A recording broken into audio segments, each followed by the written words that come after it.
I think that this season we're really excited about the fact that we're trying a lot of new stuff this year. We're sort of trying to move outside our comfort zone, both for the characters and for us, the writers and the directors, and what we're doing for the show as producers. Chandra Wilson's going to be directing an episode this season.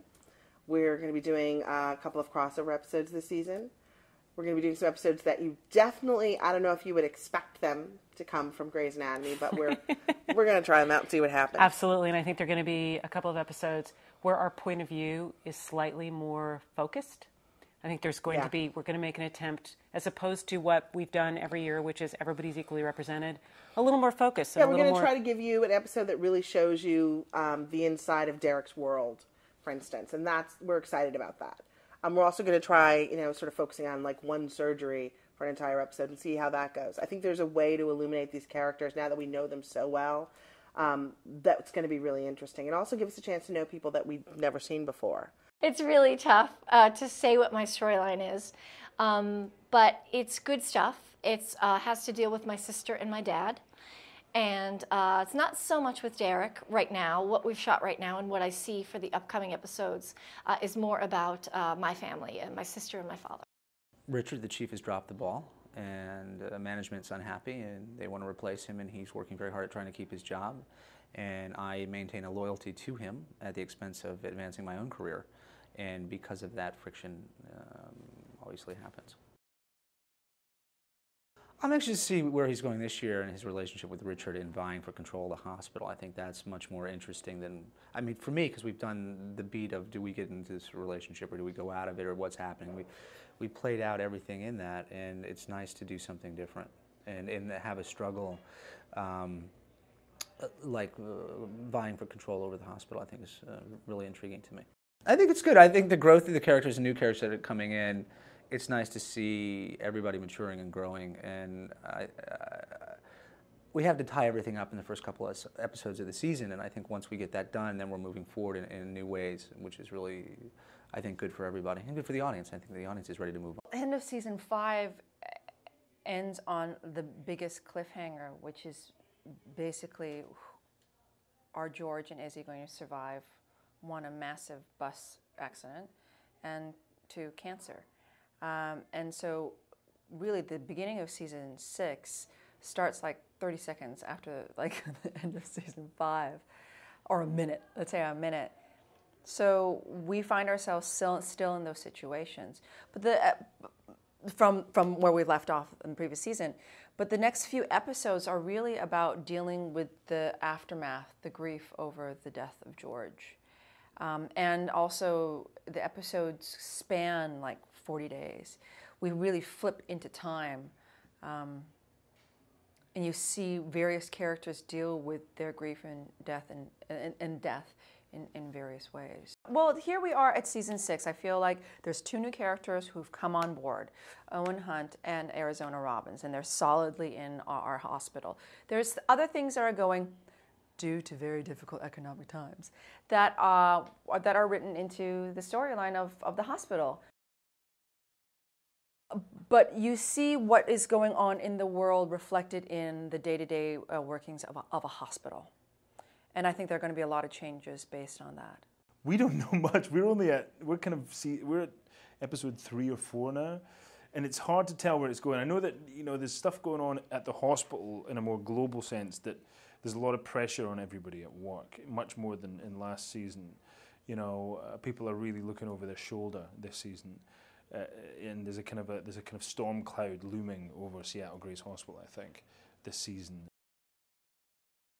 Again, there's still a lot of comedy and fun to be had out of that, because people start and kick into overdrive. These are type A, ambitious people at the best of times, but at the most relaxed of times, these people are pretty, wound tight. So suddenly, when you throw something else into the mix that makes people really fearful for their jobs, it becomes, the high pressure adds much more drama, but it also adds a lot more comedy. Izzy has, they managed to revive her, which is just a miracle in and of itself. And what's sort of beautiful about, the season premiere is that it kind of takes us through a bit of time. Like, we're looking at 2-3 months, and you see that although Izzy, she comes through this experience where she's basically dead, And she still has cancer, but her tumors have been removed and there are no new ones, and she's still doing the IL-2 chemo treatments, but she is recovering. And it is this fascinating thing because it is a disease that, you know, has such a high mortality rate. And I actually recently talked to somebody whose friend survived stage 4 melanoma. So at first I thought we were being really, you know, TV land, like having Izzy survive. But the reality is actually is a very hopeful storyline for people who do suffer from very serious cancers, that at times there can be miracles, and Izzy is a miracle. It isn't all heavy moments. And it's funny because, you know, in talks with the writers and stuff, it was sort of like, well, how are we going to show Izzy, and how are you guys planning to show Izzy grieving? Because this is a big loss. And as devastating as Denny's death was for Izzy, this George was somebody that she's known and loved and been physical with and all of these things for 5 years. They found this really beautiful way to honor that relationship, Izzy and George's relationship, and how much, you know, this is going to just wreck Izzy. But also there are those humorous moments. There is the laughter. There are, you know, with just the emotional connection among the 5 interns. Well, now there's only 4 of us. It's been great. I've gotten nothing but positive feedback, and you know, hey, you can't please everyone. I'm sure there's negative feedback out there, but none of it's come my way, and I'm really thrilled. I mean, I've gotten tons of support. People feel excited, and I know that there are some people out there, because it's a very unconventional relationship in terms of how it came about. There's a nice population out there that feels represented, because this isn't strictly. I mean, it's a lesbian relationship, but the way it sort of came about and the history of these 2 ladies is so different. And Callie's whole situation is so specific. It's not your typical sort of, you know, it's not cookie cutter.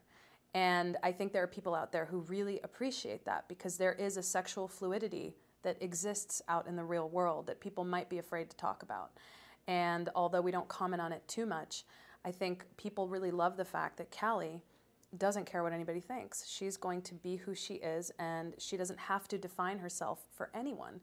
And I think that's a really empowering place to be. It can be scary, you can experience rejection, but from the many people that I've talked about who have experienced rejection from their families, from friends, communities, it is empowering to watch a character own who she is.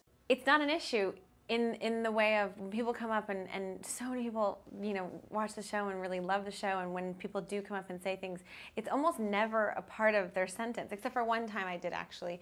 There was a woman who said, are you single? And I said, no, I'm married. And she was sort of like, she has a daughter who watches the show, and she was like, I guess it's a great compliment. She was sort of wondering if I was single and if I was lesbian in my real life. She wanted to fix me up with her daughter. So it was like a nice little moment. And I was like, I felt like I was disappointing, by the way. I was like, I'm so sorry. I'm not. I'm married, yeah. I'm very curious to find out how smoothly she can work through being in so much pain. I don't think that's a smooth thing. But then again, you don't want a character to spend a whole season brooding, or, you know, a whole season just, you know, snapping at everybody, being mad. You know, you have to be leading up to something. So, you know, sooner or later, she really is going to have to deal with the loss of her marriage. That's a grief, and we do deal with grief a lot at the beginning of the season, how you work your way through it. There's some wonderful voiceovers that all the characters get a chance to do in reference to grief. And the stages of grief, and how, even though it looks different on everybody, these are what the stages are. So, you know, I would imagine that will carry forward even once Dr. Bailey starts getting better. You know, stuff still kind of shows up.